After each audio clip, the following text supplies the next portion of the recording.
যে এই দুনিয়াতে আল্লাহ ছাড়া আমাদের আপন বলে কেউ নাই। আপনি যাকে আপন মনে করেন না কেন, আমাদের সম্পর্ক আছে বাবার সাথে, মায়ের সাথে, স্ত্রী সন্তানদের সবার সাথে, আমাদের হক আছে, অধিকার আছে, সব ঠিক আছে। বিশ্বাস করেন আল্লাহ ছাড়া আপন বলে আপনার কেউ নাই। এই যে গার্লফ্রেন্ডকে আপন মনে হয়, এরা আপন না। স্ত্রী সন্তানদেরকে খুব আপন মনে হয়, আপনার মৃত্যুর পর 40 দিন সময় লাগবে না সব ভুলে যেতে। পিতা মাতা ভাই বোন সবাইকে আপন মনে হচ্ছে। পিতা মাতার স্থান বাবা মার পরে, আল্লাহ রসুলের পরে, সেটা ঠিক আছে, তো আপন আল্লাহ ছাড়া তারা নন। এটা যে শেষ জামানার হাদিসে আছে, আপনাকে আমরা বুঝে ওঠার আগেই এটা যে শেষ জামানার আপনি তাদের মনোপুতভাবে নিজে প্রতিষ্ঠিত হতে পারবেন না, তারা আপনাকে চিনবে না। সারাটা জীবন তোর পিছনে এত টাকা ঢাললাম, কি করলি? কিছু করতে পারলি না। আবার এখন যারা পিতামাতা হয়েছেন, সন্তান থেকে আপন মনে হচ্ছে, দেখবেন এই সন্তানকে আপনি আপনার মনোপুতভাবে সম্পত্তি দিতে পারবেন না, ভরণ পোষণ দিতে পারবেন না। এই সন্তান বড় হয়ে আপনাকে বৃদ্ধাশ্রমে পাঠিয়ে দিতে পারে, নাউজুবিল্লাহ। অথবা আপনার সাথে এই সন্তানই খারাপ ব্যবহার করবে। আপন মনে হচ্ছে? আল্লাহ ছাড়া কেউ আপন না। আল্লাহ ছাড়া আপন কেউ না, আর আল্লাহ ছাড়া সত্যিকার অর্থে আপনাকে আমাকে ভালো কেউ বাসে না। শুধু আল্লাহ আপনাকে ভালোবাসেন। এটা আপনারা হারে হারে উপলব্ধি করবেন যত দিন যাবে ইনশাআল্লাহ। তাই শুধু সেই আল্লাহর জন্যই নিজেকে খালেস করে দেন, আর যার যার হক তাকে তাকে দিয়ে দেন। দুনিয়াতে শান্তিতে থাকার ফিলোসফি বলছি, philosophy of happiness in this হায়াতুদ দুনিয়া, সেটা হচ্ছে যার যার হক তাকে তাকে দিয়ে দেন, নিজের হক আল্লাহর কাছে চেয়ে নেন। আর দুনিয়াকে আপন মনে করবেন না, আল্লাহ ছাড়া কাউকে আপন মনে করবেন না, আপনি সুখে থাকবেন ইনশাআল্লাহ। দুনিয়ার দাসত্ব করবেন, আল্লাহ ছাড়া অন্য মানুষদেরকে আপন মনে করে নেবেন, দেখবেন আপনি পদে পদে কষ্ট পাবেন। কারো কাছে আশা করেন না, কষ্ট পাবেন না। আমি এই প্রসঙ্গে কথাগুলো বললাম যে দুনিয়াকে আপন মনে করতে নাই, আর আল্লাহকে আপন মনে করতে হয়। আল্লাহকে আপন মনে করলে তখন আমার উপর কিছু দায়িত্ব চলে আসে। কি দায়িত্ব? আল্লাহ আমাকে সৃষ্টি করেছেন, রিজিক দিয়েছেন, লালন পালন করছেন, বাঁচিয়ে রেখেছেন, তার হাতে আমার মৃত্যু, তার হাতে সবকিছু। তো এখন আল্লাহ পাকের জন্য নিজের জীবনটাকে খালেজ করে নেওয়া, যেভাবে আল্লাহ পাক চলতে বলেছেন সেভাবে চলা, যেগুলোকে আল্লাহ পাক নিষেধ করেছেন বর্জন করা। আর রাসূলুল্লাহ সাল্লাল্লাহু আলাইহি ওয়াসাল্লামের সুন্নাহ আল্লাহ পাক রেখে দিয়েছেন আমাদের সামনে।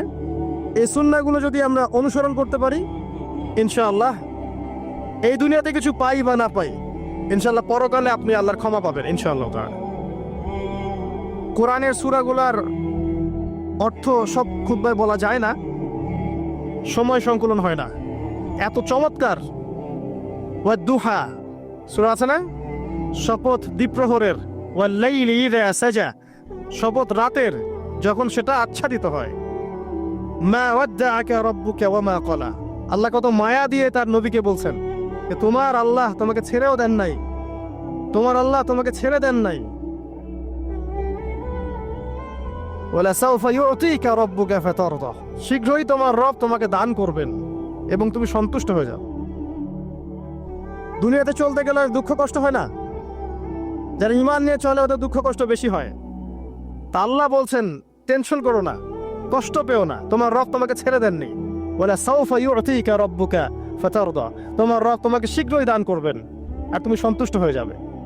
আলাম ইয়াজিদকা ইয়াতীমান ফাআওয়া, আল্লাহ বলছেন আল্লাহ কি তোমাকে ইতিম রূপে পাননি, এরপর আল্লাহ কি তোমাকে প্রতিপালন করে বড় করেননি? ওয়াজাদাকা দাল্লান ফাহাদা, আল্লাহ কি তোমাকে পথভ্রষ্ট পান নাই, তোমাকে আল্লাহ পাক হেদায়েত দেন নাই? তো আল্লাহ যে এগুলো করেছেন সে আল্লাহ তোমাকে পরকালে ইনশাআল্লাহ ভালো রাখবেন। ফাআম্মাল ইয়াতীমা ফালা তাকহার, তো তুমি এতিমদের প্রতি কঠোর হয়ো না। ওয়াম্মা সাইলা ফালা তানহার, কেউ চাইলে তার হাতকে খালি ফিরিও না, ধমক দিও না। ওয়াম্মা বিনিআমাতি রাব্বিকা ফাহাদ্দিস, তোমার রবের এই সমস্ত নিয়ামতগুলো তুমি মানুষের কাছে বর্ণনা করতে থাকো। এর পরের সূরার দিকে খেয়াল দেখবেন, সূরা আলাম নাশরাহ লাকা সাদরাক, মনে হয় দুটো একটা আরেকটার সাথে পেয়ার। আলাম নাশরাহ লাকা সাদরাক, আমি কি তোমার হৃদয়কে প্রশস্ত করে দেই নাই? ওয়াদা'না আনকা ওয়িজরাক, তোমার বোঝাগুলো হালকা করিনি? কাকে বলছেন এগুলো আল্লাহ পাক? রাসূলুল্লাহ সাল্লাল্লাহু আলাইহি ওয়াসাল্লামকে। যে মানুষটা জান্নাতে যাবে নিশ্চিত, এবং যিনি জান্নাতের দরজা না খুললে জান্নাতের দরজা কারো জন্য খোলা হবে না। যে মানুষটা হচ্ছে ভদ্র, স্মার্ট, বিচক্ষণ, কোনো মানুষ পৃথিবীতে নাই। সকল ধর্মের মানুষ মানে এটা। কিছু আছে শয়তান, মানুষ টুপি শয়তান, এরা মানে না, বাট দেখবেন ম্যাক্সিমাম মানুষই মানে। হোক সে ইহুদি বা খ্রিস্টান বা হিন্দুইজম বা মুসলিমরা তো মানেই, সবাই মানে। এই মুহাম্মদ সাল্লাল্লাহু আলাইহি ওয়াসাল্লামের মতো স্মার্ট, বিচক্ষণ, ভদ্র, সুচরিত্রের মানুষ পৃথিবীতে কোনোদিন আসেও নি, আসবেও না। সেই নবীর জীবনটা আপনি পড়ে দেখবেন, আর রাহিকুল মাখতুম বইটা, যে চড়াই আর উতরাই, খালি দুঃখ, কষ্ট, যন্ত্রণা, লাঞ্ছনা, কন্টিনিউয়াসলি। আমাদের নবী সাল্লাল্লাহু আলাইহি ওয়াসাল্লাম তো 1 মাস শান্তিতে ঘুমানো নাই নবী হওয়ার পরে। যখন তিনি মারা যান, ফাতিমা রাদিয়াল্লাহু আনহার কথা মনে আছে না? কানে কানে কি জানি বললেন। তখন আমাদের নবী একটা কথা বলেছিলেন, আমি এই বয়সে এসে কথাটা বুঝি, মাদ্রাসা লাইফে, ইউনিভার্সিটি লাইফে বুঝিনি। নবীজি বলেছিলেন তার মেয়েকে, ফাতিমা রাদিয়াল্লাহু আনহা তার কষ্ট দেখে কান্নাকাটি শুরু করলেন। আমাদের নবীজি তাকে কাছে ডেকে বললেন কানে কানে যে কি জানি একটা বললেন।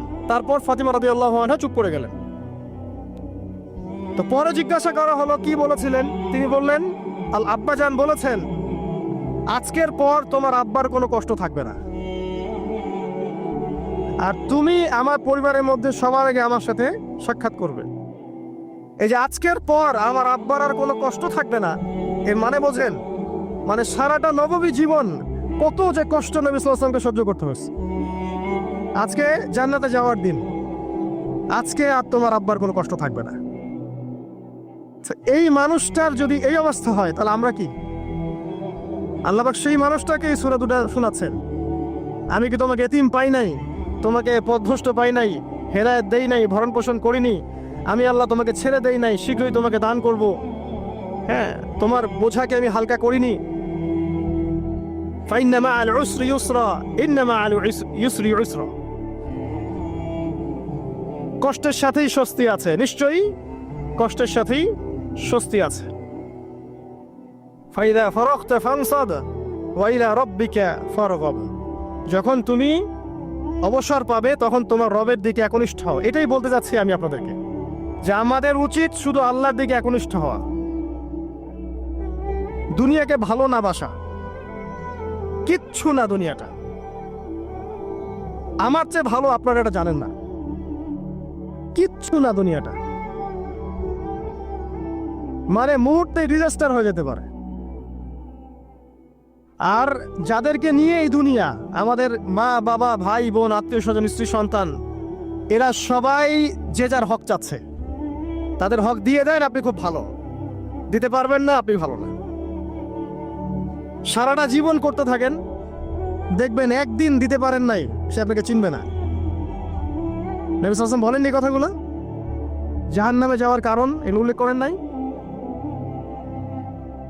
কিসের আত্মীয় আর কিসের আপনজন আর কিসের অফিসের বস আর কিসের কি, সবাই সবার স্বার্থ নিয়ে পড়ে আছে। শুধু একজন সত্তা আপনার কাছে স্বার্থ চায় না, সে কে? আল্লাহ পাক। এটা যদি বুঝতে পারেন তাহলে দেখবেন মনটা আল্লাহর দিকে নরম হয়ে যাবে।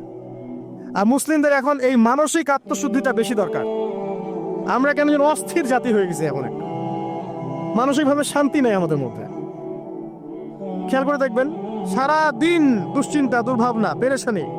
নামাজে আসি তাও মনে হয় যত তাড়াতাড়ি নামাজ শেষ করতে পারলে বাস।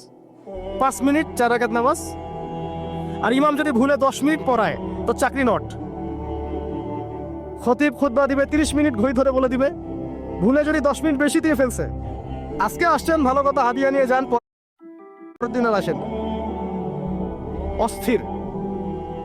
অস্থিরতার কারণ দুনিয়ামুখিতা, আল্লাহ থেকে দূরে থাকা।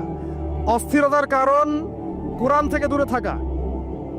অস্থিরতার কারণ নিয়মিত সুন্নাহর উপর আমল না করা, ডেইলি জিকির আজগারগুলো না করা, ডেইলি কোরআন তেলাওয়াত না করা, হাদিস অনুবাদ সহ না পড়া, দিনের জ্ঞান চর্চা না করা, দিনী হালাকাগুলোর মধ্যে না বসা। অস্থিরতার অনেক কারণ, টাকা পয়সার পিছনে ছোটা, বাড়ি গাড়ি স্ট্যাটাসের পিছনে ছোটা, এবং এই লোভ, এই লালসা আপনাকে স্থির থাকতে দিবে না। অস্থিরতার কারণ এই যে আমরা বলি মেটেরিয়ালিজম, আমরা বলি বস্তুবাদিতা, এগুলো অস্থিরতার কারণ। এগুলো কখনো আপনাকে স্বস্তি দিবে না। আপনি যত দৌড়াবেন দুনিয়ার পিছনে, দুনিয়া আপনার থেকে তত পালাতে থাকবে। আর আল্লাহ পাক বলেছেন, হে আদম সন্তান, আমার ইবাদতের জন্য সময় বের করো, আমি তোমাকে দুইটা জিনিস দিব। এক নাম্বার, তোমার হাতকে আমি সচ্ছলতা দিয়ে ভরে দিব। আর দুই নাম্বার, তোমার সমস্ত অভাব আমি দূর করে দেব।